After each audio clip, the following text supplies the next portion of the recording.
Hello and welcome to the morning edition of MBC News with me, Evelis Chingambe. Our top stories.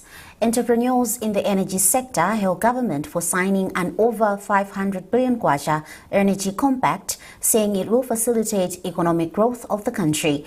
Lilongwe University of Agriculture and Natural Resources says the uptake of organic fertilizers by farmers is currently impressive.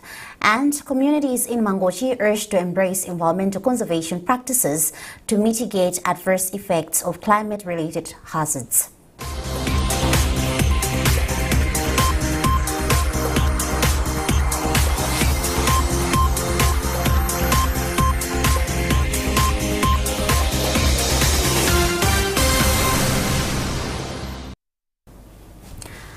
Thank you for joining us. Now the news in detail. Entrepreneurs in the energy sector are optimistic of the pact that the Malawi government has signed with the World Bank last week, saying it will provide huge opportunities to young entrepreneurs in the country. One of the entrepreneurs, Martin Masia, says the deal will not only help to make electricity accessible in the country, but it will also turn around the country's economy. The compact aims to improve access to electricity in the country by 2030. Patrick Dambola reports. Last week, President Dr. Lazarus Chakwera was among 30 African leaders that gathered in Dar es Salaam, Tanzania for the African Energy Summit, which was convened to find ways of connecting 300 million Africans to electricity in the next 5 years.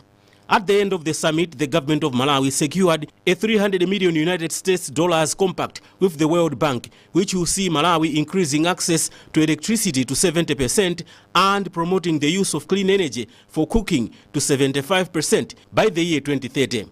Reacting to the news, a young entrepreneur in the energy sector, Martin Masia, who owns Solis Energy Limited, says apart from connecting electricity to millions of Malawians, the compact has huge benefits to the youth because they now have a chance to become entrepreneurs in the energy sector. Most of the young people are starting businesses that are focused on solar for energy access, clean cooking, so manufacturing of briquettes to enable communities to have access to clean cooking. As you know, there's a problem with charcoal, but there are alternatives to charcoal. We can create briquettes from waste, we can create briquettes from agricultural products, and these are some of the opportunities that young people can actually take advantage of to come together in their groups, to establish entrepreneurship groups that are distributing these affordable energy technologies, that are distributing clean cooking technologies, that are working on installing and maintaining biogas systems, for example. All these are opportunities that are available to young people to actually invest in and to start. Masia adds that also to benefit is the education sector, which currently has around 500,000 students who are learning such things as electrical engineering and electrical installation in various institutions across the country. He says these students can be incorporated into the workforce once the expansion of electricity connections begin. Estimated a number of that is around maybe 500,000 young people that are in that training in the workforce for renewable energy. And then you have the young people that are in youth groups, entrepreneurship groups that are going to start these businesses to actually distribute these products. So there's also a significant number in there. And then you actually have the beneficiaries of the projects themselves. So for example, if we're talking solar for education, it means that over 1 million students that are in our primary schools, that are in our secondary schools, are going to directly benefit from having lights so that they can study, so that they can do their assignments, so that they can get better education opportunities as well. At the Dar es Salaam conference, 12 countries, including Malawi, presented detailed national energy compacts that set targets to scale up electricity access, increase the use of renewable energy, and attract additional private capital. Patrick Dambula, MBC News, Lilongwe. A sole expert from the Lilongwe University of Agriculture and Natural Resources, Dr. Patson Nalivata, says the uptake of organic fertilizers by farmers is currently impressive. He says the trend signifies collaboration among agriculture sector players to help popularize the use of cost-effective organic fertilizers for the restoration of soil fertility. He made the remarks in Lilongwe on the sidelines of an agriculture fair to demonstrate how farmers are embracing organic fertilizers for food security. Details with Isaac Jali. The agriculture fair was organized at Nchezi in Lilongwe district to enable farmers appreciate how organic fertilizers are performing. It attracted farmers from Nchisi and Lilongwe districts who were taught to turn to organic fertilizers since overuse of chemical fertilizers has depleted soil quality over the years in some parts of the country. Commenting, an agriculture expert from the Lilongwe University of Agriculture and Natural Resources, Dr. Patson Nalivata, feels players in the agriculture sector should work together to raise awareness on the new soil fertility technologies, including organic fertilizers, to help smallholder farmers maximize yields and profitability. I would say yes, it's very important for us to start pushing more into uptake of organic fertilizers or organic ways of managing our soils. As we do that, we are not saying using chemical fertilizers are not important. But as much as we are doing using chemical fertilizers, there is a very critical role where our organic fertilizers will play a key role. Gladwell Kapatuka is a lead farmer at Nchezi in Lilongwe and says time has come for the narrative to change from total dependence on chemical fertilizers to organics that replenish soil fertility for bumper yields. Kapatuka says he adopted organics some 15 years ago and has enjoyed good harvest every season. Adil Chirungo, who manufactures globe-based liquid organic fertilizer, says they decided to come up with the liquid fertilizer to complement government in the quest to bring about food security and agriculture commercialization. It is a solution to farming, because it actually does almost in terms of production the same as a chemical, but in terms of cost, it's very, very effective and efficient. You need 10 times less in terms of the cost to cover the same area, like 1 acre, as compared to chemical fertilizer. So if you're looking at 10 times, it's quite a big difference. So it's cheaper, very cheap. But the fact that it produces almost the same or equally the same or much more than the chemical fertilizer, it makes it a bit more superior, because then farmers can afford to grow crops, increase their yield, but also increase their income, because with the high yield they can sell and they get more money.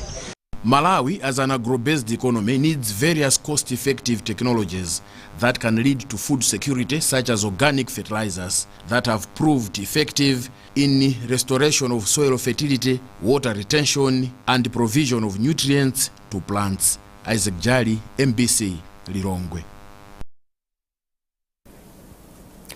The Ministry of Youth and Sports has described government's grants to youth cooperatives through the National Youth Council of Malawi as an important step in promoting the ATM strategy, particularly the agriculture sector, a development which is also key in boosting trade and ensuring food security. The minister responsible, Ujizi Nkandawire, made these remarks during the presentation of a 5 million kwacha check to Manganda One Youth Club in Karonga. Jackson Sijali with the details. Emphasizing the importance of agriculture in Malawi, Mukandavile noted that the government through NICOM is providing grants to various youth agricultural cooperatives to increase their production.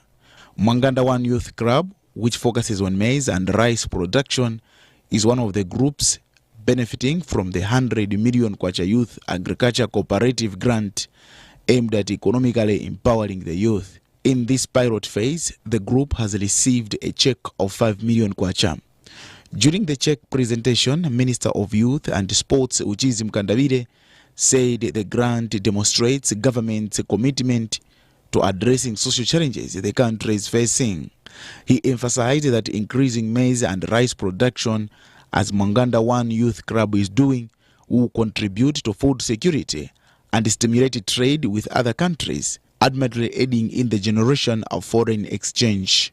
Looking at the ATM strategy, especially in the field of agriculture, we need to focus on production, because we know that if we can be productive as a nation, produce more goods, we'll be able, number one, to service our citizens, service ourselves, but also we'll have surplus that we'll be able to export. So with exports, we are good to go, because we know that with exports we'll be able to attract foreign currency. Executive Director for National Youth Council of Malawi, NICOM, Rex Chapota highlighted that government is using public funds to distribute the grants, realizing their potential to contribute to the country's socio-economic development. Let me emphasize that this is not donor money. This is Malawi's taxpayers' money, plowing it back into their own young people, because the nation realizes that young people are a greatest asset and resource to use for productive and economic welfare of this nation. Chairperson for Mwanganda 1 Youth Club, Salome Selanga, expressed gratitude to the government for the initiative and highlighted that the grant will significantly benefit their cooperative. To make sure that this money we use in a benefit thing, in a purpose manners. In total, 18 youth groups across 13 districts are set to benefit from the 100 million kwacha grant, which is aimed at supporting youth-led agricultural projects nationwide.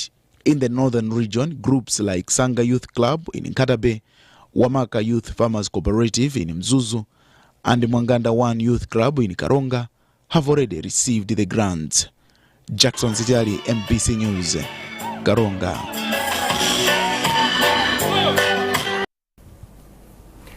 The Malawi Congress Party MCP promises to level the playing field for all aspiring candidates during the party's forthcoming primary elections.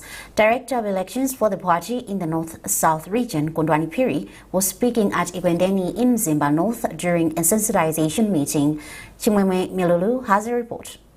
Drawn from Mzimba North, Mzimba Northeast and Mzimba Kafukule constituencies, the aspiring candidates for the parliamentary and local government seats gathered at Ekwendeni for a briefing. Director of Elections for the North-South, Kondwani Piri, says the party has put in place mechanisms to ensure a level playing field for all aspiring candidates for the forthcoming primary elections. As a party, we're trying as very much as possible to level the field for these aspiring candidates. We would like the constituency chairmen who are involved in preparing the electoral college to do that as quickly as possible, because it is the same electoral college that will be given to each aspiring candidate, so that he or she goes out to campaign to those who are going to vote at that particular day. District Chairman from Zuzu, Franklin Hara, emphasizes that the party will continue to uphold its code of conduct at all times. We'll pass the message to them to start campaigning to the areas with respect. They should mind that the MCP is bound on 4 cornerstones. That is the paramount code of conduct of Malawi Congress Party. According to the Malawi Congress Party MCP National Executive Committee, the party is set to start conducting primary elections across the country from the 14th of February in preparation for this year's general elections. Chimwemwe Milulu, MBC News, Mzimba. You're watching MBC News and you are with me, Evelis Chingambe. A reminder of the top stories. Entrepreneurs in the energy sector hail government for signing an over 500 billion kwacha energy compact, saying it will facilitate economic growth of the country. Lilongwe University of Agriculture and Natural Resources says the uptake of organic fertilizers by farmers is currently impressive. And communities in Mangochi urge to embrace environmental conservation practices to mitigate adverse effects of climate-related hazards.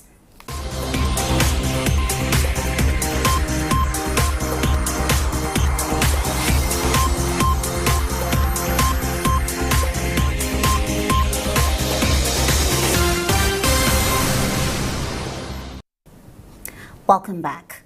Communities around Mangochi municipality have been urged to embrace environmental conservation practices to mitigate adverse effects of climate-related hazards that have increasingly impacted the district. Chief Executive Officer for Mangochi Municipal Council, Ernest Katsokoya, met the call during a tree planting exercise at St. Augustine 3, an initiative organized in partnership with the Malawi Revenue Authority, MRA. Owen Mavola has a report. Like most of the districts in the country, Mangochi also faces a number of natural disasters, which includes flash floods. Over the years, the intensity and frequency of the floods have been increasing, and affecting the livelihood of people physically, socially, and economically. In a drive to mitigate such adverse effects of climate change, Mangochi Municipal Council, in partnership with Malawi Revenue Authority (MRA), has embarked on a tree planting exercise in communities around the municipality, where communities are being encouraged to take part in environmental conservation, such as tree planting initiatives. Speaking during the launch of the exercise at St. Augustine 3 Primary School in Mangochi, Chief Executive Officer for Mangochi Municipal Council, Ernest Katzokoya, said community involvement in tree planting exercise is critical in mitigating the effects of climate shocks that have increasingly impacted most parts of the district. And we've been experiencing a lot of runoff, a lot of flooding that has really impacted negatively our people in the municipality.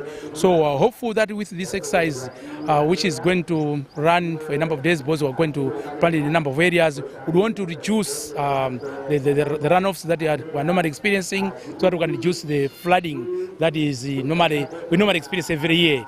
Again, this is a hot area, so trees, they help us to bring the cool breeze. So that's another aspect that we would want to promote in our municipality. In his remarks, MRA Station Manager for Mangochi Domestic Tax, Titus Chidzibwa, is part of the company's corporate social responsibility, which demands that it works with communities and participate in development activities. MRA as an organization, it's a part of our corporate social responsibility to work together with the communities wherever MRA station is, for example, to participate in development activities.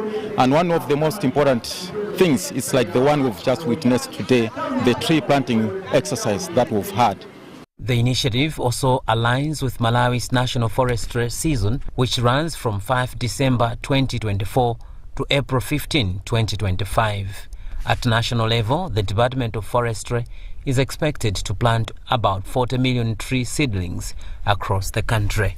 Owen Mavula, MBC, Mangochi. In a related development, Malawi Council of Disability Affairs Makoda has advised all government institutions to start planting trees around their premises to improve air quality. Director General for Makoda, George Chusiwa, made the remarks during a tree planting exercise around Kamuzu Vocational Rehabilitation and Training Center at Magomero in Chilatsulu as one way of improving vegetative cover. Makoda has planted over 700 trees. Chusiwa gives more details. This is a very important undertaking that Makoda has organized, considering the fact that as human beings, we are aware of how we benefit from the environment, and it's also very important that as we are part and parcel of the natural ecosystem, we need also to take care of the environment. This is the reason why we organized this tree planting exercise. We do organize such exercises yearly, and today we are also joining Malawians on this noble cause to ensure that we are also protecting the environment. It is very imperative to remember that if we are to achieve sustainable development in the country, therefore we need to take care of our natural environment. Very important to plant trees, and we urge all Malawians to join hands to ensure that we are planting trees. Not only planting trees, but it's also important that we also have to ensure that we are taking care of the trees so that they survive. Last year we planted about 300 trees, of which 260 survived. And we are trying as much as possible that as we are planting 700 trees this year, we would want to have over 90 or 95% survival rate. And this is our goal this time round. Prophet Shepherd Bushiri has given the Film Association of Malawi FAMA 40 million kwacha to be used in setting up its secretariat. Apart from the money, the enlightened Christian gathering leader, who is also president of the Shepherd Bushiri Foundation, also pledged to finance a creative indawa involving Malawian actors and other well-known actors from across the world on 21st February this year. Bushiri met the FAMA leadership in the capital, Lilongwe. I do believe that it's time to redefine how things are being done in the country, and I can see how seriousness the institution is now.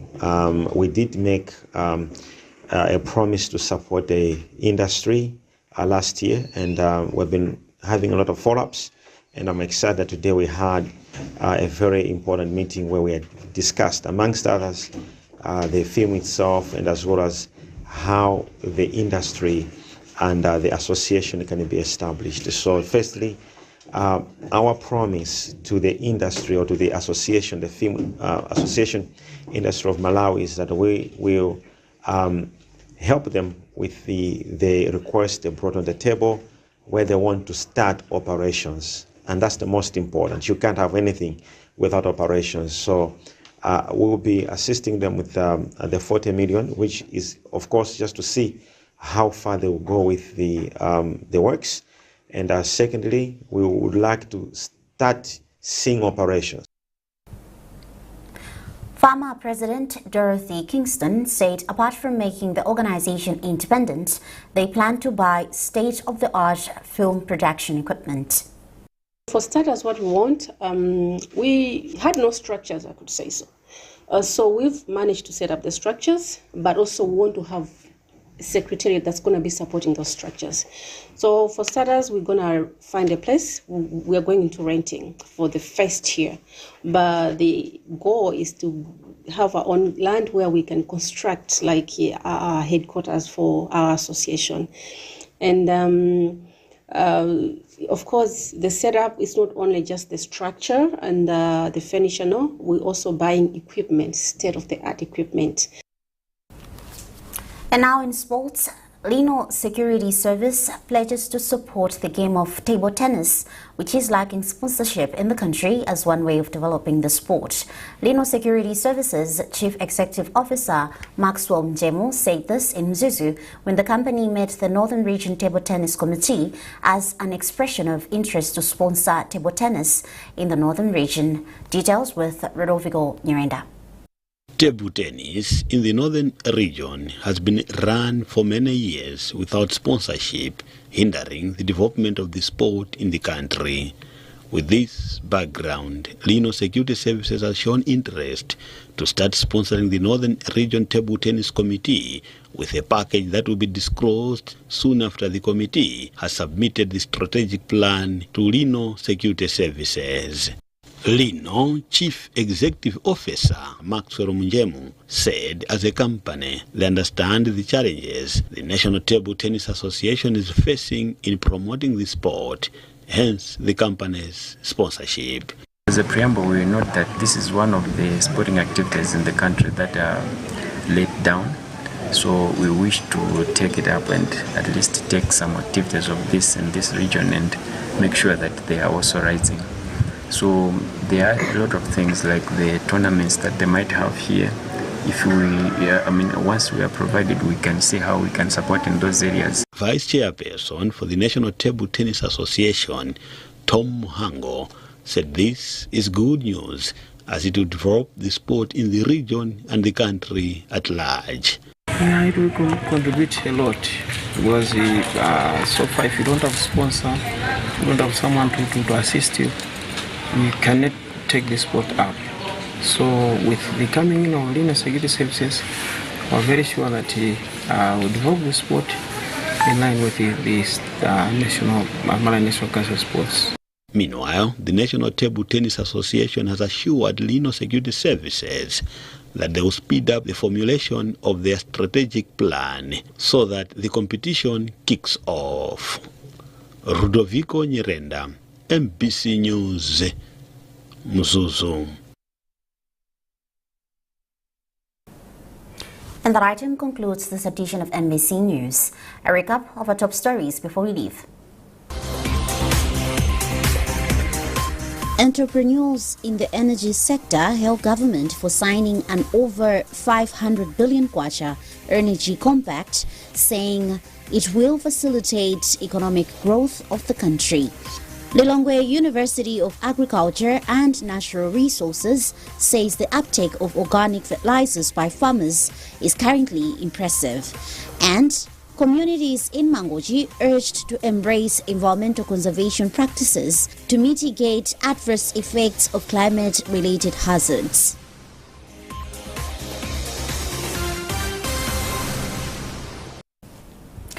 For more news, scan the QR code at the top right corner of your TV screen or subscribe to our SMS services by dialing *364#. You've been with me, Evelyn Chingambe. Thanks for watching and good morning.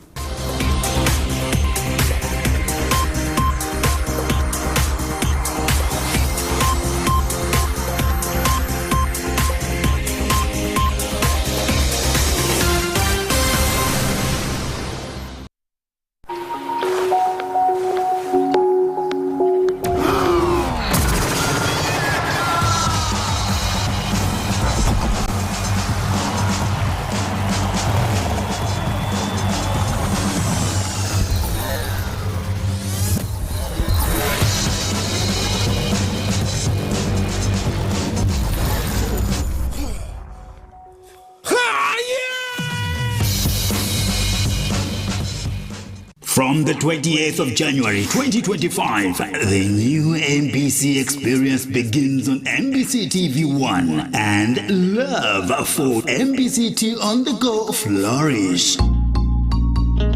Get connected on the following new channels. On DSTV, MBC TV1 is on channel 268. MBC2 on the go is on channel 269. And on Go TV, MBC TV1 is on channel 15. MBC2 on the go, channel 16. Enjoy.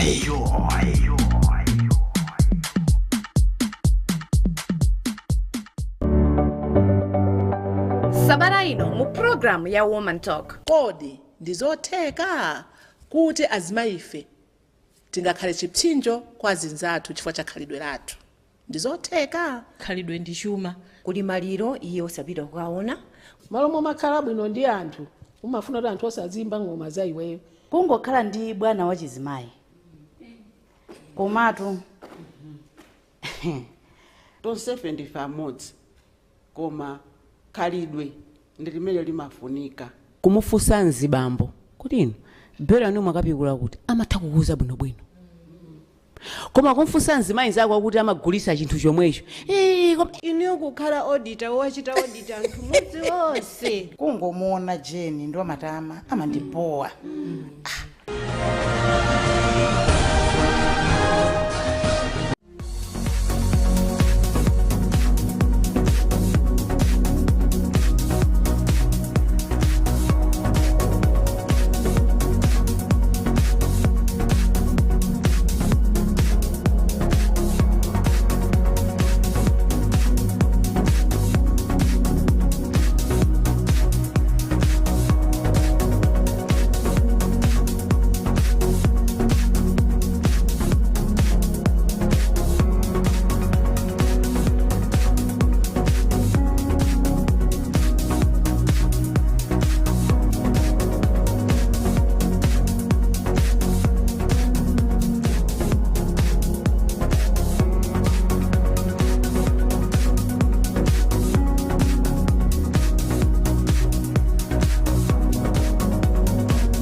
The D-Day. 18th April 2024. Agenda. Results of the National Survey on Access and Use of Information and Communication Technologies by Households and Individuals in Malawi 2023.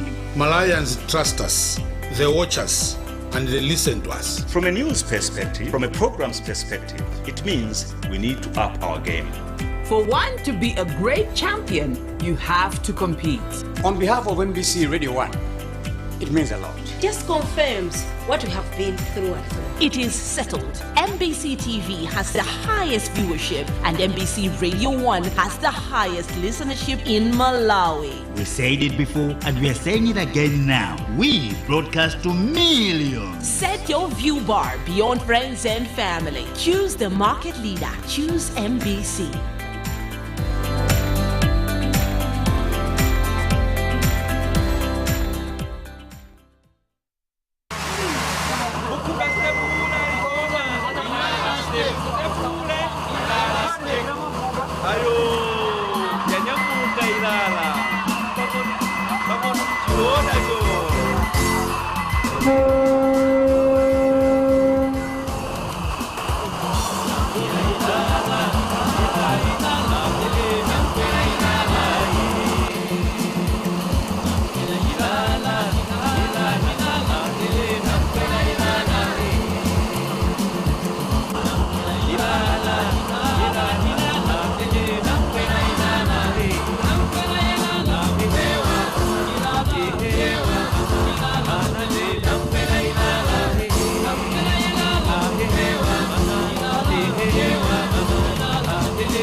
anade tambela ilala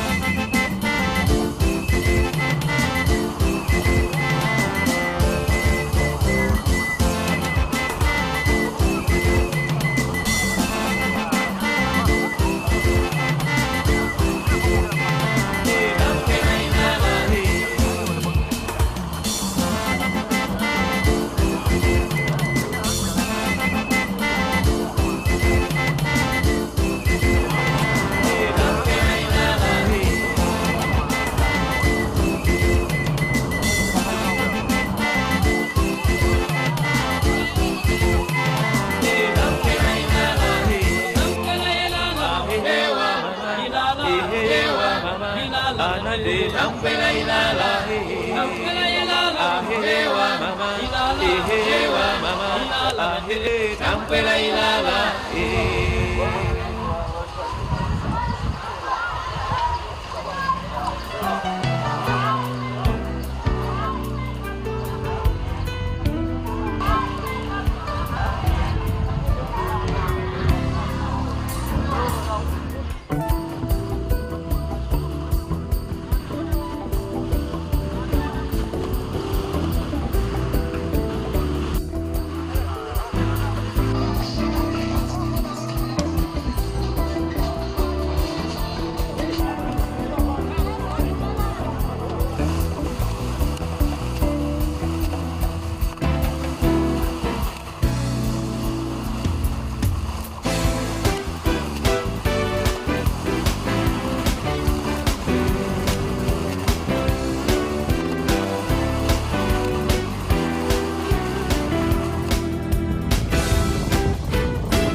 The D-Day. 18th April 2024. Agenda. Results of the National Survey on Access and Use of Information and Communication Technologies by Households and Individuals in Malawi 2023. Malayans trust us, they watch us, and they listen to us. From a news perspective, from a program's perspective, it means we need to up our game. For one to be a great champion, you have to compete. On behalf of MBC Radio 1, it means a lot. Just confirms what we have been through and through. It is settled. MBC TV has the highest viewership and MBC Radio 1 has the highest listenership in Malawi. We said it before and we are saying it again now. We broadcast to millions. Set your view bar beyond friends and family. Choose the market leader. Choose MBC.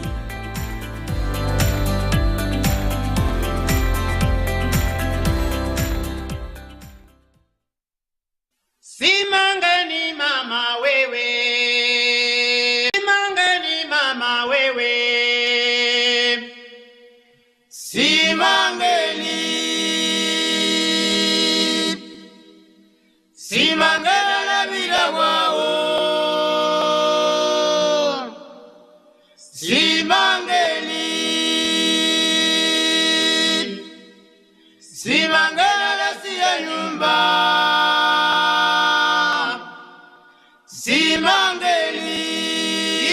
Simangena Davida wa mama. Simangeni mangena Davida wa mama. Simangeni mangena Davida wa mama. Simangeni mangena Davida wa mama. Simangeni yo yo yo. Simangeni Simangeni yo yo yo. Simangeni Simangeni vele vele vele Simangeni Simangeni vele vele vele Simangeni Simangeni.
Dziko la Malawi limakhala ndi nyengo ya dzinja kwa miyezi 4. Nyengo iyi nthawi zambiri imachokera mwezi wa Disemba ndipo imatha mwezi wa April. Ndi nyengo ngati imeneyi yomwe mabungwe ndi anthu ambiri amatanganidwa kudzala mitengo. Pa nyengoyi kamba kuti kumagwa mvula komanso kuti panthaka pamapezeka chinyezi chambiri, mitengo nayo imagwira bwino komanso kukula mwansanga. Koma kwa zaka zitatu tsopano anthu ogwira ntchito ku nthambi ya makhoti mdziko muno ya judiciary nawonso akhala kudzala mitengo madera osiyanasiyana mdziko muno. Chaka chino cha 2025 ogwira ntchito ku judiciary omwe ndikuphatikizapo mkulu wa mabwalo a milandu olemekezeka Rezin Robert Mzikamanda ndi oweruza a milandu ena kuphatikizanso ogwira ntchito zina za ku makhoti ali kuno kwa Katewe dera la mfumu Richard kwa TA chili kumwendo boma la Dedza.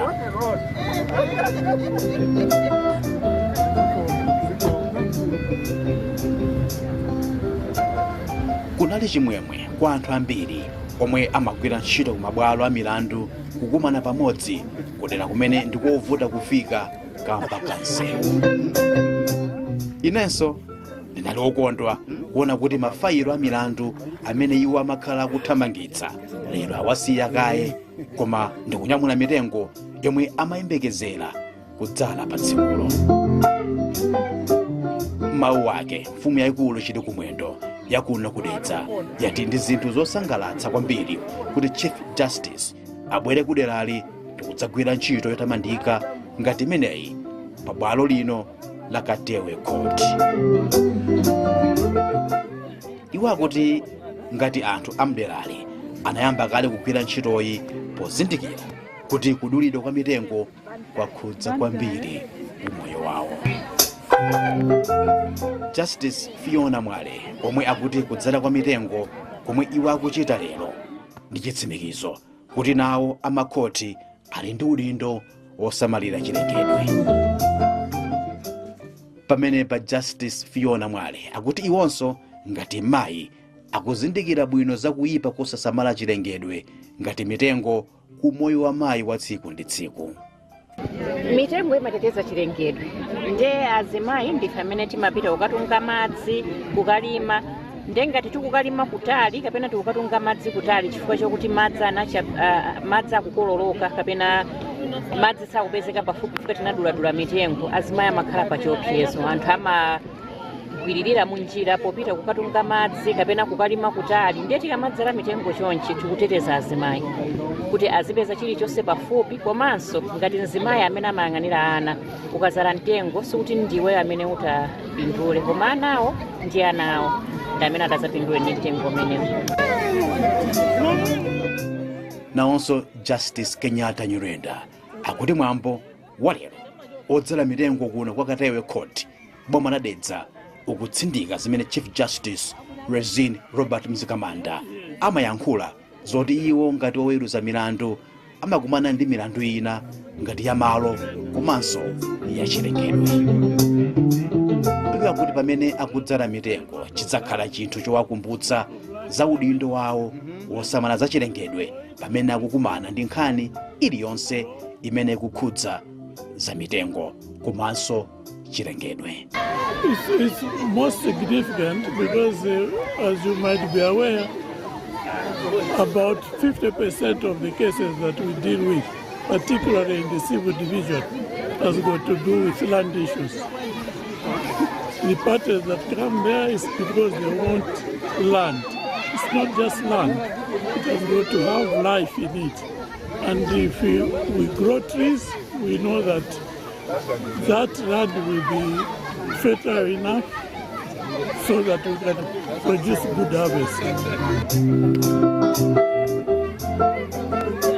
A given Pini ndi mmodzi mwa akuluakulu a bank ya First Capital yomwe yathandizira kuti ntchito imeneyi ichitike ndithu. mwina it's under section. Iwo akuti ngati banki yomwe ikugwira ntchito zake mdziko muno imazindikira zakuonongeka kwa chilengedwe komanso ndi mmene anthu angachite kufuna kubwezeretsa. Mitengo ndi chinthu chofunikira pa miyoyo yathu ngati Amalawi. Monga muziwira mitengoyi imatithandiza ku nkhani ya mpweya, madzi komanso dothi lathu la Malawi. So ifeyo taganiza zogwira ntchito limodzi ndi awawa chifukwa choti ngati mbali imodzi yobweza ku community athu pa Malawi panopa timakhulupirira kuti si chithandizo cha ndalama chokha chimene chingathandize iziziya komanso timafunika kuonanso kuti anthu fe Amalawi miyoyo yathu ikuyenda bwino ndipo kuti iziyenda bwino monga muziwira Amalawi fe timadalira kulima. So ngati silingakhale ndi mitengo ndi kuti mvula kulibe pa Malawi panopa. So tikhulupirira kuti popanga iziso tikhalanso tikuthandiziranso pa masomphenya athu ngati Malawi. Mkulu wa zamabwalo a milandu mdziko muno Arezin Robert Mzikamanda wati ntchito imene ikugwirikayi yachitika madera ena mdziko muno ndiwo ngati anthu ogwira ntchito ku mabwalo a zamilandu. Iwo anatsindika kuti chaka chino ntchito yayenda bwino kwambiri kamba kuti majaji ambiri komanso ogwira ntchito ambiri afika ndipo adzala mitengo pa khoti yawo yakatewe kuno kudedza. Tinene kuti tabwera kunoko ngati kupitiriza ntchito yathu ya mene timayang'anira malamulo a dziko lino ndiponso kuachita apply malamulo a dziko lino. Mudziwa inu pali malamulo okhudza za nkhalango, pali malamulo okhudza za nyama zakutchire, pali malamulo osiyanasiyana okhudza za chilengedwe. Ndiye tikakhala ku khoti kucha timayang'ana malamulo amenewo. Ndiye taganiza kuti tibwere kuno kufupi ndi anthu kumene zikuchitika pa ground kuti tidzazionere tokha. Tikamaweruza milandu ija tizidziwanso zimene zikuchitika pa ground. Ndiye kulumikizana kwake kwa chimenechi. Nchifukwa chake tabwera kuno kuti anthu tiaonetse zimene timachita komanso iwo tilumikizane nawo tione kuti pamodzi tikhoza kuyendera bwanji. Pamenepa iwo akupempha anthu mdziko muno kuti atengerepo mwayi odzala mitengo yambiri kutengera kuti mvula ikugwaso madera ambiri mdziko muno. Kuyesetsa kuti mitengo imeneyi imene tadzalamo isafe pamenepo. Ndiye tikumapempha anthu ogwira ntchito makhoti kumene talalawo kuti chonde ayang'anire mitengo imeneyi. Komanso anthu ozungulira dera limenelo tikumapemphanso kuti ayang'anire mitengo imeneyi. Kunoko mwina tili ndiso ndi mwayi kuti ngakhale agogo chalo anena kuti mitengo imeneyi tionetsetsa anthu akulera kuno kuti tisamalire kuti ikule. Tili okondwa kuti kumene tazalako mitengo iyi kusamalidwadi. Kotero kuti pempho lathu tikuona kuti anthu akuligwiritsa ntchito. Mwinanso ndiwonjezere kuti ngakhale sabata lomwe lapitali wina ake ananditumizira chithunzi cha mitengo imene tinazala ku Balaka kuonetsa kuti mitengo iyi ikukula bwino ikusamalidwa. Chimenecho ndi chitsimikizo chakuti ntchito imene ikugwirikayi ithandizira madera athu. Zoona pamene ndimachoka pano pakatewe court mudzi mwa Richard kwa mfumu yaikulu chili kumwendo boma la Dedza linali osangalala kuti ntchito yomwe yagwiridwayi ipereka chithunzithunzi kwa anthu ambiri amderali za ubwino osamala mitengo ndi zachilengedwe zina. Derali lili pafupi ndi nkhalango ya Dzalanyama yomwe kumachokera makala ambiri ndipo poona kuti mkulu wa mabwalo a zamilandu ali kuno ikhoza kukhala njira imodzi yolalikira mwachete za kuyipa kwa kuononga zinthu zachilengedwe.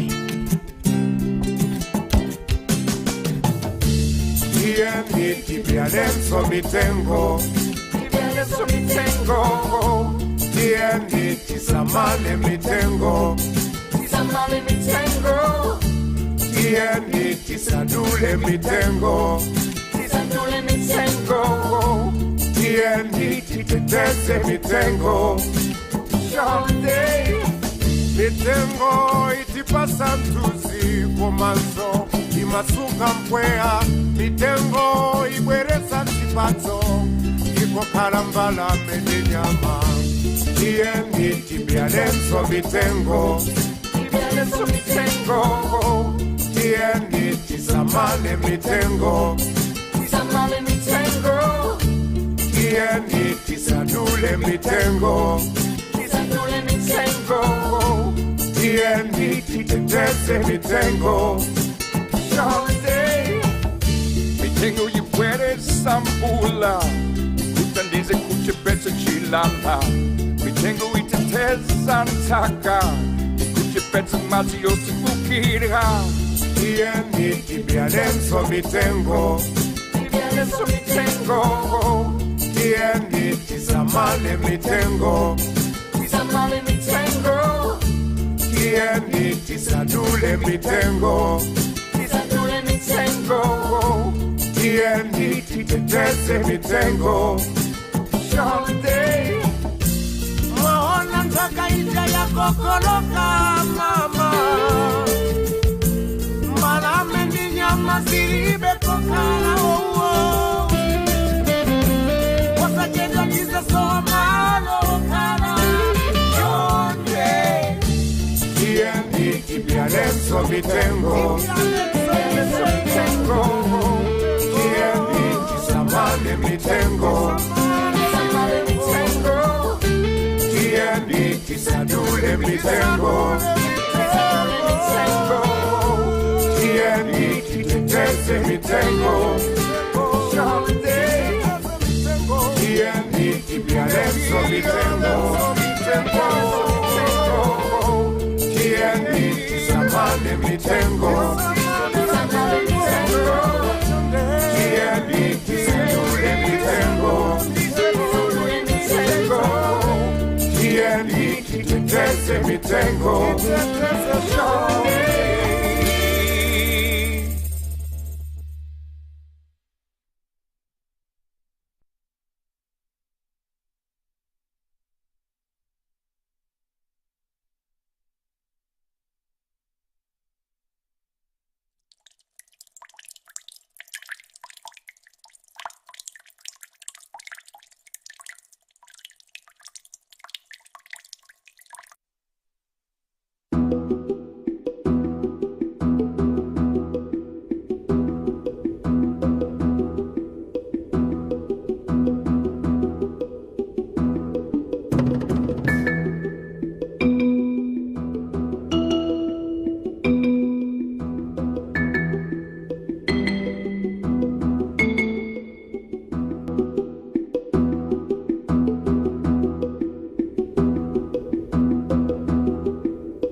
Mmawa bwino ndi nthawi ya nkhani kuchokera kuno ku MBC ndipo muli ndine Simin Boys koma poyamba tiyambe ndi mitu yake. Mgwirizano okhudza za magetsi pakati pa boma la Malawi ndi bungwe la World Bank upereka mwayi kwa achinyamata kuchita bwino ku nkhani za chuma. Katswiri ona za nthaka ku sukulu ya zaukachenjede ya Lilongwe University of Agriculture and Natural Resources wati ndi wokhutira ndi momwe alimi alandirira njira zamakono za malipidwe. Anthu okhala mozungulira tawuni ya Mangochi awalimbikitsa kukhala ndi chidwi chotenga gawo pa ntchito yosamalira ndi kuteteza za chilengedwe.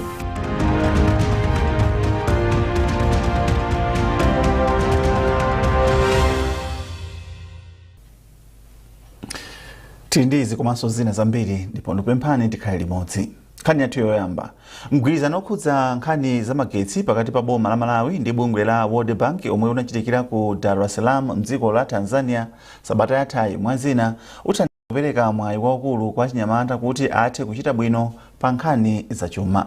Mmodzi mwa achinyamata mdziko muno Martin Masiya yemwe ali ndi kampani yomwe imagulitsa zipangizo za magetsi wati pali mwayi waukulu ochita malonda pa nkhani za zipangizo za magetsi ndi achinyamata ndipo achinyamata kuphatikizapo ophunzira atengerepo mwayi. Kuchokera ku Lilongwe, Patrick Dambula ali ndi zambiri. sabata yathayi mtsogoleri wa dziko lino Dr. Lazarus Chakwera anali nawo mgulu la atsogoleri a mu Africa okwana 30 amene anasonkhana ku Dar es Salaam mdziko la Tanzania kukakambirana za mmene angachitire kuti anthu okwana 300 miliyoni mu Africa muno akhale ndi mwayi wa magetsi mzaka zisanu zikudzazi. Pakutha pa msonkhano umenewu boma la Malawi linakwanitsa kusayinirana mgwirizano ndi a World Bank, ndipo mgwirizanowu ndi wa ndalama zokwana 300 million United States dollars. Ndalama zimenezi zithandiza boma la Malawi kuti likweze chiwerengero cha anthu amene ali ndi mwayi wa magetsi mdziko muno kufika pa 70%, komanso kulimbikitsa njira zogwiritsa ntchito zinthu zosawononga chilengedwe pophika pomadzafika mchaka cha 2030. Polankhulapo pa mgwirizano umene unasayinidwawu, mmodzi mwa achinyamata amene ali ndi kampani yogulitsa zipangizo za magetsi oyendera mphamvu ya dzuwa Martin Masiya anati pambali pakuti mgwirizano uthandiza kuti Amalawi mazana akhale ndi mwayi wa magetsi mdziko muno, komanso mgwirizano umenewu ukubweretsa phindu lalikulu kwa achinyamata chifukwa nawonso akhoza kuyamba bizinesi zosiyanasiyana zokhudza nkhani ya magetsi. Pakadali pano achinyamata amene ali ma technical colleges amene akuphunzira ntchito za electrical installation, solar installation, achinyamata amene wanda ambiri akuposera 1 million pa dziko lino la Malawi amene wakhoza kupezapo mwayi ndithu kupeza ntchito zimenezi kuchitidwa ndi makampani amene akubweretsa magetsi amene wa solar, kulumikiza manyumba, kulumikiza zipatala, kulumikiza maskulu, komanso kuli achinyamata amene akupanga ma business amene akupanga ma business ogulisa mzasola zimenezi. Amasiya akuonjezera kunena kuti gawo lina limene lipindule ndi mgwirizano umenewu ndi la maphunziro, chifukwa pakadali pano pali ophunzira oposa 500,000 amene akuphunzira ntchito monga zoyikirira magetsi nsukulu zosiyanasiyana za mdziko muno. Achinyamata amenewa apeza mwayi wa ntchito posachedwa apa ntchito yolumikiza magetsi kwa Amalawi mazana ikayambika. Chachikulu kwambiri tikuona chiwerengero cha achinyamata amene atapindule pamene maskulu awo atakhale ndi magetsi amenewa, magetsi ochokera ku Eskom, magetsi ochokera ku solar, kuzera mu ndondomeko imeneyi. Ophunzira oposa 1 million amene atakhale ndi mwayi kuti akhoza kumawerenga nosopano usiku, akhoza kumapanga ma assignments awo, akhoza kupeza mwayi sopano kuti pa skulu paja pazikhala internet kuti nawo akhoza kumagwiritsa ntchito kupititsa patsogolo maphunziro awo. Ku msonkhano wa ku Dar es Salaam uku mayiko okwana 12 kuphatikizapo la Malawi anapereka ndondomeko zimene akufuna kuti atsatire pofuna kuti ntchito yoyika magetsi mayiko mwawo itheke pomadzafika mchaka cha 2030.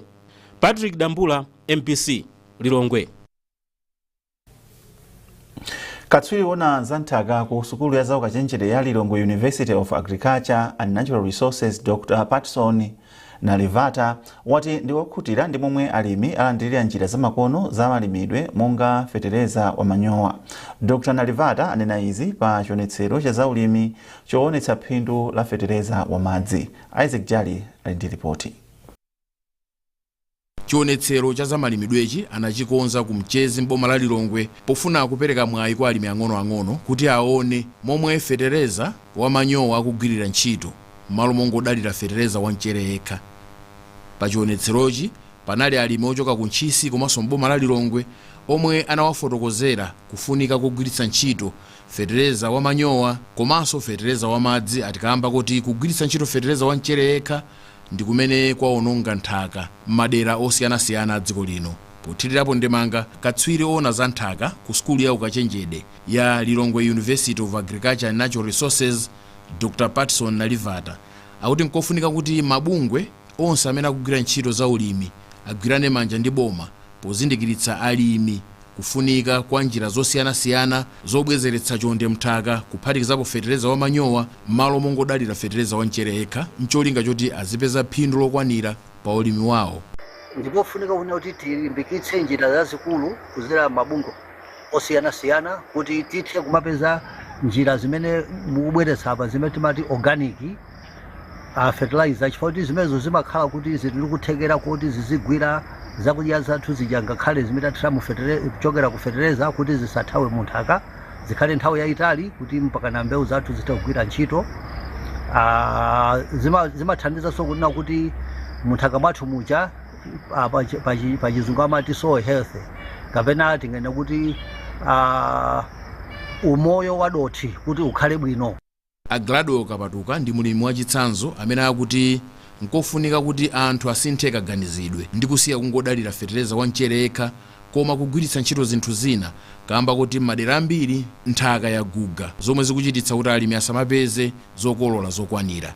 Alimi azanga ndikuwalimbikitsa kwambiri kuti atsatire fertilizer chifukwa chakuti saziononga ndalama komanso palibenso ma transport palibe komanso azipindula kwambiri chifukwa choti saononga ndalama zambiri zogula fertilizer komanso asinthe kaganizidwe panopa mindset change itani ibwere m'mitima mwawo kwesa kale ngati zoyamwira ayi cholinga chakuti akasintha adzapeza phindu m'moyo mwawo kusamalira banja lawo. Fertilizer uyo amathandizira kubwezeretsa chonde nthaka samaononga nthaka. Adilu Chirungo amene amagulitsa fertilizer wa madzi otchedwa Glow Best amene amampanga kuchoka ku nsomba akuti adapanga njirayi pofuna kuthandizana ndi boma pofuna kuonetsetsa kuti mdziko muno anthu akukhala ndi chakudya chokwanira. Kuziwa kuti mwayi kuno fertilizer amene akagulitsa ntchito kwambiri akhala akuononga nthaka imene ikuononga chilongedwe chifukwa chokuti amaucha nthaka ija. Fertilizer amakajisira doti amakajisira zilombo limene kukhala mu nthaka chonde imakhalirani chikubwerera popatikiza kuti amajisira mbewuyo ndi ali ndi maguno amenewo. Zokolola pole amene wanena kuti zokolola zimakhala zochipirapo poyerekeza ndi wina uchi malo ofanana komano ambiri anena kuti amakolola zochulukapo. Senza kuti ngakhale khali zokolola zofanana mumakatero wesa zinthu zochepa kuti mulimi akutuluka bwino ife kuti zimene adapeza ngati phindu likhala lochuluka. Dziko la Malawi limadalira ulimi pa chuma chake kotero nkofunika kuti alimi ang'onoang'ono ayambe kugwiritsa ntchito njira zosiyanasiyana zobwezeretsa chonde chimene chaguga m'madera osiyanasiyana dziko lino kuti potero ulimi ukhale wa phindu komanso ntchito yothana ndi njala ikhale ndi tanthauzo. Isaac Jali, MBC, Lilongwe. Unduna wa za chinyamata ndi masewero wati ndalama zomwe boma lipereke kwa chinyamata kudzera ku bungwe la NYCOM lili ndi kuthekera kutukula ntchito za ulimi mdziko muno zomwenso zithandize kuti dziko lino likhale ndi chakudya chokwanira. Unduna ya mundunawo Auchizi Mkandawire ndi yomwe yanena izi pomwe bungwe la National Youth Council of Malawi limakapereka cheke cha 5 million kwacha kugula Mwanganda One Youth Club kukalonga. Jackson Sichali ali zambiri.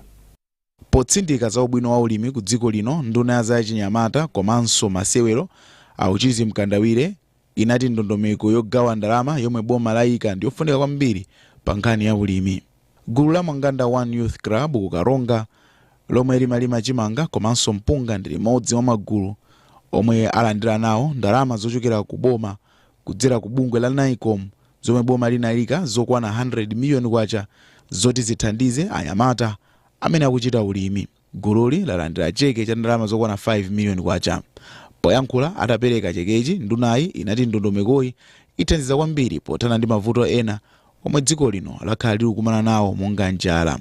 Iwo anati zomwe likuchita gulu la Mwanganda One Youth Club zithanso kuthandiza ntchito za malonda ndipo zokolola zikachuluka gululi litha kumagulitsa zokolola zawo ku mayiko akunja zomwe ati zili ndi kuthekera kubweretsa ndalama zakunja.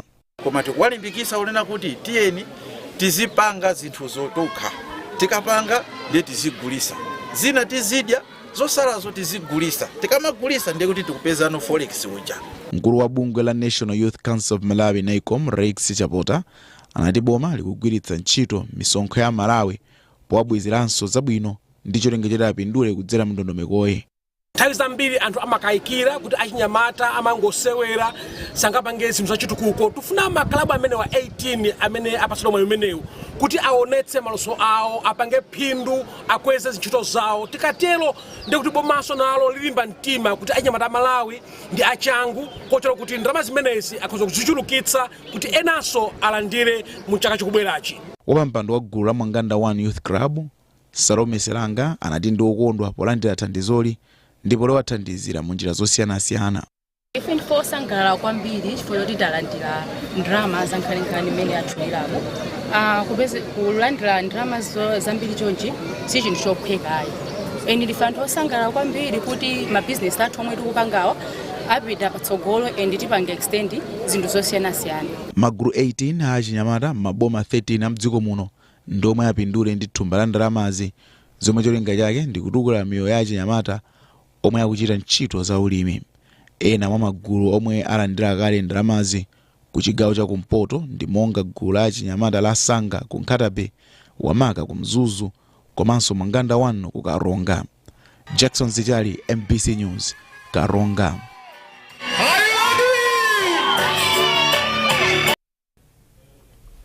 Chipani cha Malawi Congress MCP chatsimikizira anthu onse omwe akudzapikisana pa zisankho za chipulula kuti chipereka mwayi kufanana kwa aliyense yemwe adzapikisane nawo.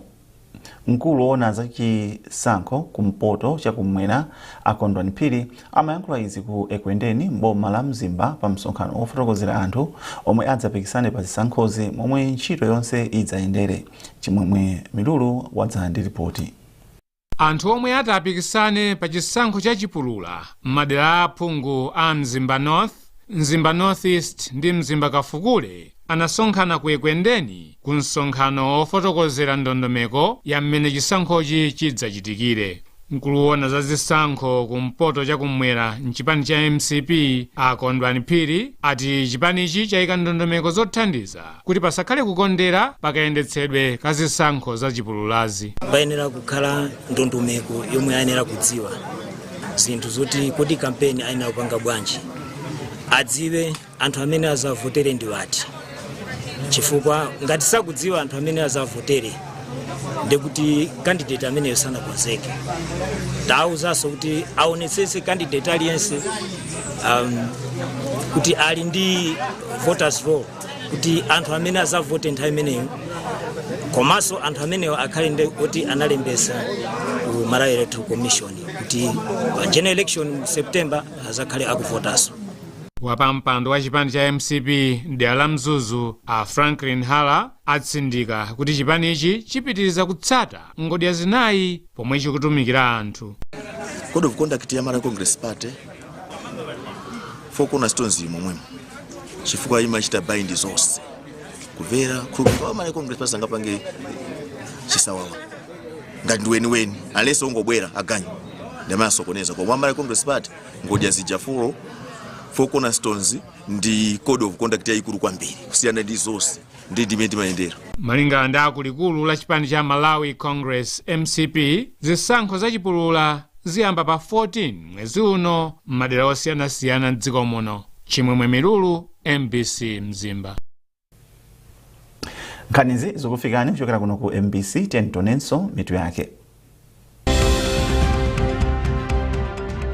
Mgwirizano okhudza za magetsi pakati pa boma la Malawi ndi bungwe la World Bank upereka mwayi kwa achinyamata kuchita bwino ku nkhani za chuma.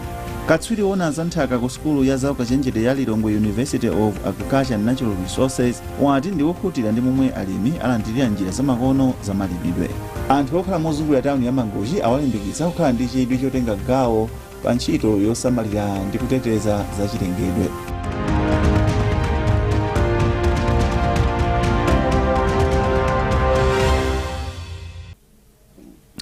Anthu okhala mozungulira tawuni ya Mangochi awalimbikitsa kukhala ndi chidwi chotenga gawo lalikulu pa ntchito yosamala ndi kuteteza chilengedwe ngati njira imodzi yolimbana ndi mavuto odza kamba kakusintha kwa nyengo omwe bomali lakhale kumana nawo.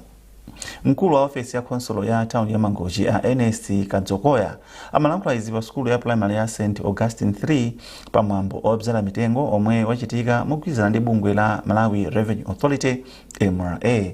Owen Mavula andi ripoti. Mangochi ndi limodzi mwa maboma omwe akhala akukumana ndi mavuto a ngozi zogwa mwadzidzidzi monga kusefukira kwa madzi.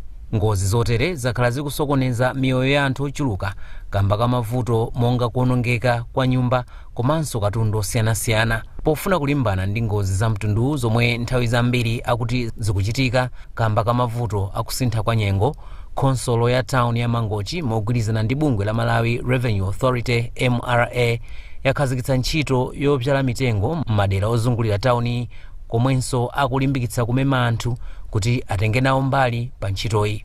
Polankhula pamwambo okhazikitsa ntchitoyi pa sukulu ya primary ya St. Augustine 3, mkulu wa ofesi ya konsolo ya tawuni ya Mangochi a Ernest Kadzokoya akuti ntchito yosamala ndi kuteteza chilengedwe ingakhale yopambana ngati adindo onse angatenge nawo mbali kutinso mavuto monga kusefukira kwa madzi akhale mbiri yakale.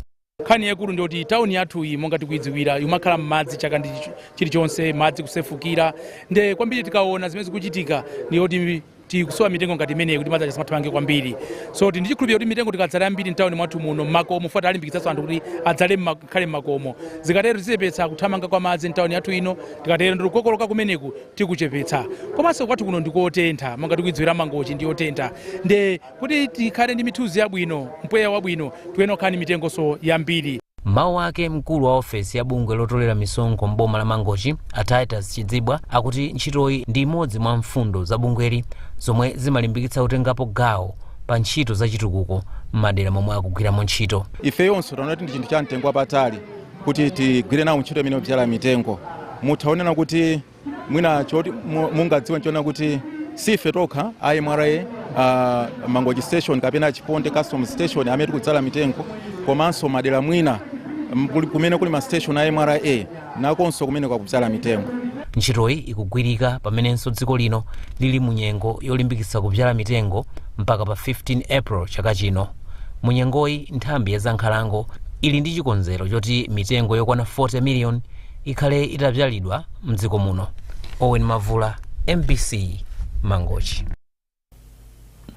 Ndipo pa nkhani ina ngati yomweyi, ngati njira imodzi yobwezeretsera chilengedwe, sukulu yophunzitsa luso losiyanasiyana la Kamuzu Vocational Rehabilitation and Training Center ku Magomero m'boma la Chiladzulu,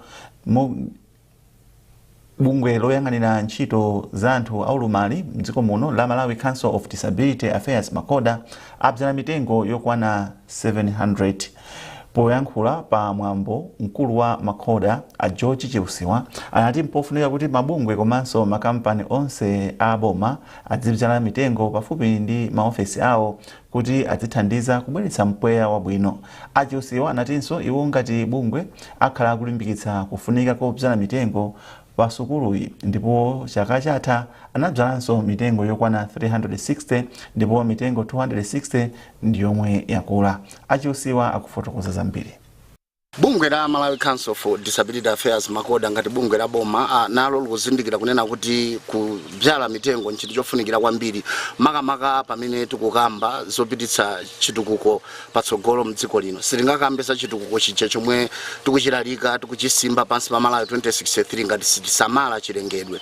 Kotero nchifukwa chake ife bungwe la Makoda takangalika kuthandizana limodzi ndi boma komanso amalawi onse kudzala mitengo. Ife timachita zimenezi chaka ndi chaka. Lero lino tikubyala mitengo 700 poonetsetsa kunena kuti nafenso titenge nawo gawo.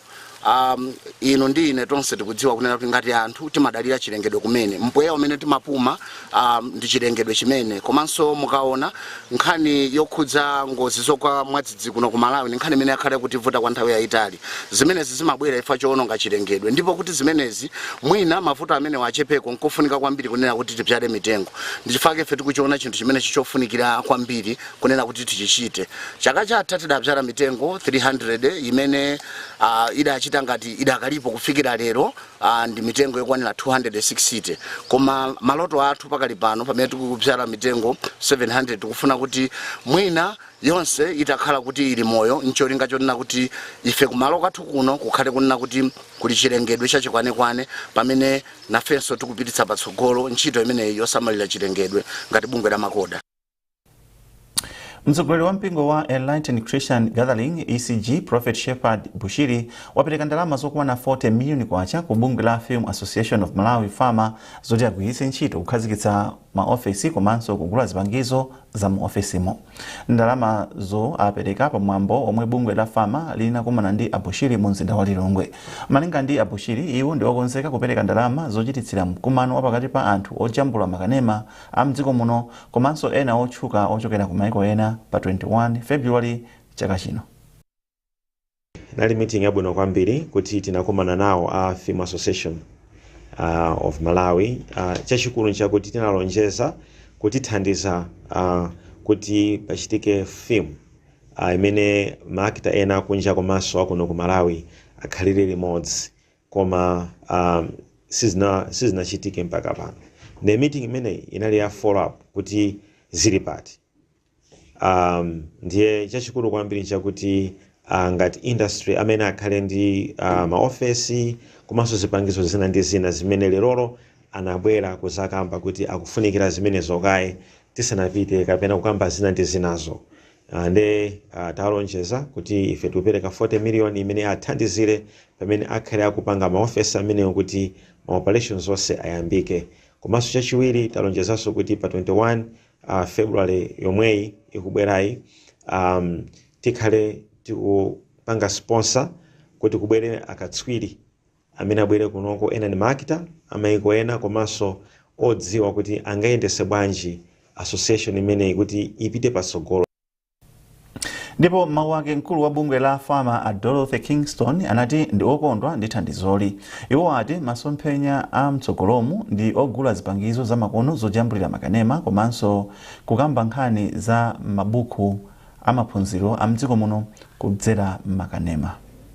Ngati president amene wakhala mu office only for mawiki awiri kapena atatu ndine munthu okondwa kwambiri chifukwa farmer menti nkapanga run for presidency inali yoti imapanga rely on even panopa imapanga rely on membership ya 5,000 kwacha per person. Tili kwambiri mu industry koma nopezeka kuti anthu ena sakupanga subscribe. Nde maybe tilipo anthu almost 1,000 2,000 mwamene apanga subscribe muna ndi anthu 100 okha. It means 100 times 5,000 kwacha. That's what the association was relying on. Komano my coming zapezeka kuti tikusintha no farmer ija kuti sangokhala association yongodalira tima membership oyongodalira kuti anthu akapeka membership ndezi zinthu akakhasana peka membership ndezi tusayende ayi ife tikubwera kwa ifeyo kukuthandiza kwa kusintha. Ndipo tili pa nkhani za nsanguluso zomwezi mkhalakale pa nkhani zotukula za mayimbidwe mdziko muno Jai Banda yemwenso amadziwika ndi dzina loti Mr Entertainer walangiza chinyamata mdziko muno kuti azisamalira bwino thanzi lawo kuti akhale ndi moyo wautali komanso akwaniritse zolinga za mmoyo mwawo. Abanda alankhula izi mu mzinda wa Blantyre pamwambo wa zoyimbayimba pokondwerera kuti akwanitsa zaka 66. Tindi zambiri mu ripoti ili. Anthu okonda za nsangulutso anasonkhana kumalo a za nsangulutso a Scholars mu mzinda wa Blantyre atavala zovala zoyera kumwambo okondwerera tsiku la kubadwa kwa nkhalakale pa ntchito yolimbikitsa zaluso la mayimbidwe mdziko muno a Jailos Alfred Banda omwenso amadziwika kuti Mr Entertainer. Chikondwererochi chinafika pa mponda chimera pomwe mtsogoleri wa gulu la Black Missionaries Anjiro Fumlani anayamikira zintchito za Ajai Banda pa ntchito yotukula luso la mayimbidwe mdziko muno komanso anatsogolera nyimbo yokondwerera tsiku lawo lobadwa. Tonse tikudziwa bwino lomwe kuti ndi banthu wa mapromoters kuno Malawi, banthu wa entertainment kuno Malawi timanyadira kwambiri komanso timakonda timafunira zabwino zonse ifeyo mablanks komanso tikudziwa oyimba ambiri. Happy birthday to you. Happy birthday to you. Happy birthday to Jai. Happy birthday.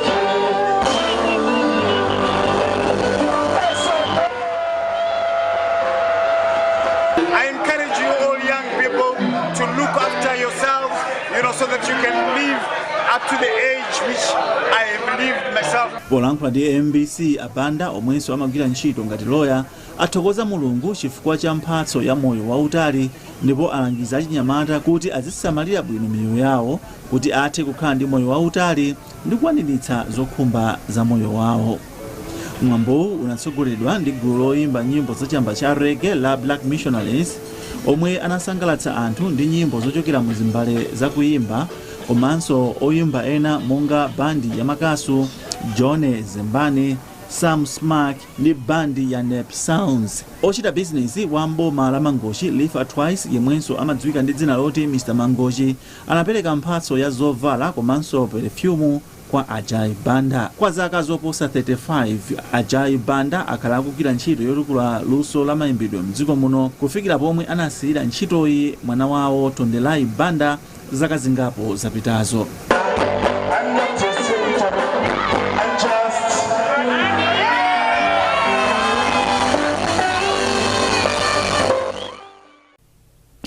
Ndipo kampani ya Lino Security Services yati ndiyokonzeka kuthandiza masewero a table tennis mdziko muno ngati njira imodzi yotukula masewerowa.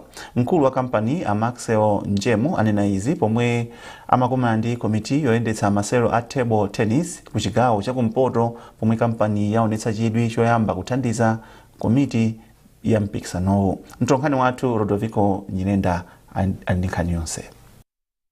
Chigawo chakumpoto mzaka zambiri chakhala chikusowa mipikisano masewero a table tennis kamba kakusowa chithandizo choyendetsera mipikisano ku chigawochi, zomwe ati zakhala zikulepheretsa masewerowa kupita patsogolo.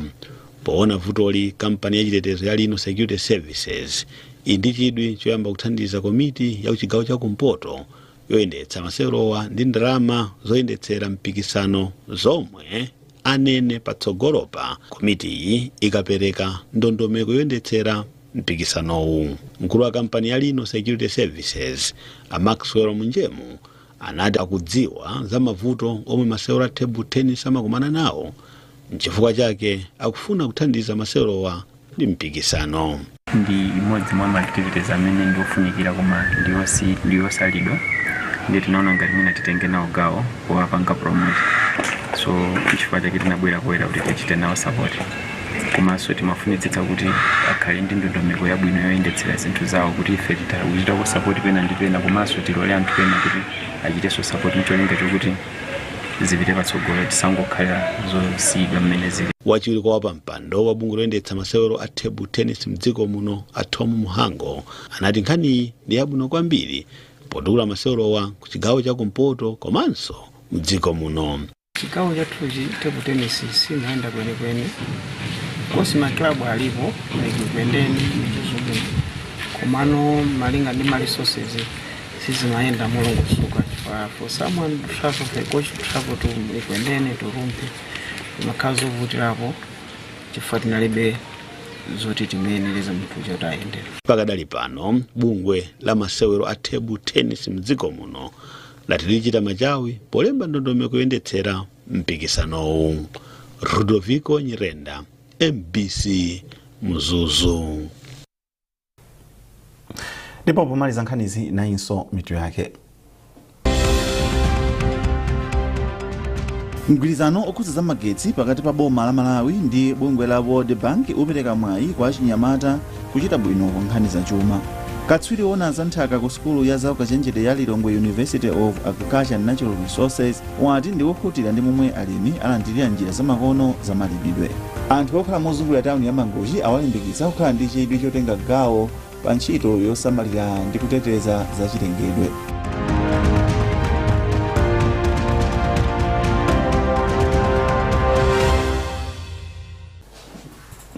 Pezani nkhanizi ndi zina zambiri popita pa mbc.mw kapena mbc digital pa Facebook, Instagram komanso X. Munali ndine Simeon Boys ndikufunirani tsiku labwino.